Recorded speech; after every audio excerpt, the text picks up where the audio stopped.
Let the VP cattle call begin. All that and more now on Graph's Grievances.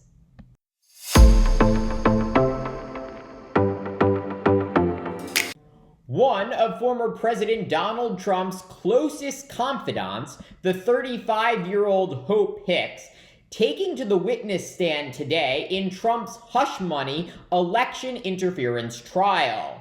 Hicks, who served as Trump's press secretary and White House communications director, pressed on her knowledge of a deal between the National Enquirer and Trump to bury negative stories about him during the 2016 campaign.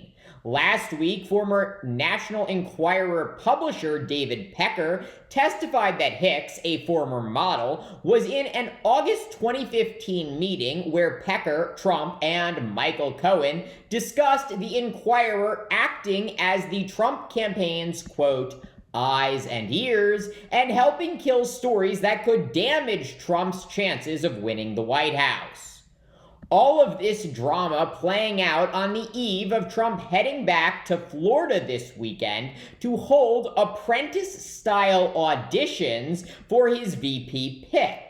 The long-running former host of the NBC reality show planning to parade the top contenders for the coveted slot in front of rich donors at an exclusive retreat at the Four Seasons in Palm Beach. And such a spectacle really could not come at a better time for Trump, who not only wants to distract from criminal proceedings, but could really use a high-profile surrogate to campaign for him while he is forced to sit in a Manhattan courthouse 4 days a week. So, who will reportedly be jockeying for the number 2 spot on the Republican presidential ticket? Republican Senators Marco Rubio of Florida, Tim Scott of South Carolina, and J.D. Vance of Ohio. In addition, Republican Governors Doug Burgum of North Dakota and Kristi Noem of South Dakota are expected to be in attendance.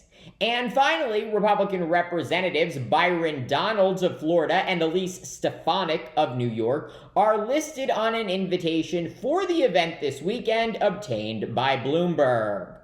All 7 of those vice presidential prospects are extreme Trump sycophants, despite 3 of them, Rubio, Scott, and Burgum, challenging Trump for the Republican presidential nomination either in 2016 or this year.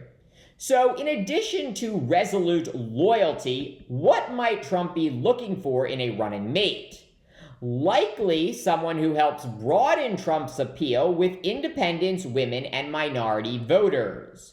Unlike in 2016, when Trump was desperate to assuage evangelical voters that he was their candidate despite his playboy lifestyle, today, thanks to Trump's work overturning Roe v. Wade, this large Republican voting bloc is now firmly in Trump's camp. Hence, Trump doesn't need an evangelical born-again Christian like former Vice President Mike Pence to be his running mate.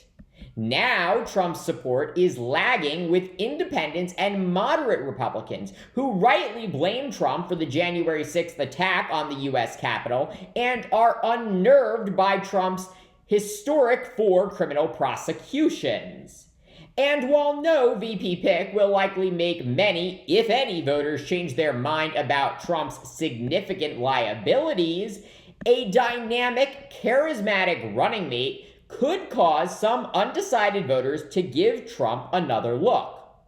Important to remember is that this election will be decided in, at most, 7 swing states: Arizona, Michigan, Wisconsin, Georgia, Pennsylvania, Nevada, and North Carolina.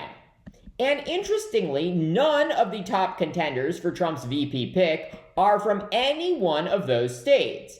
So that leads me to think Trump might be appealing to a specific demographic group. And with 2 of those swing states, Arizona and Nevada, having large Hispanic populations, that could bode very well for Marco Rubio.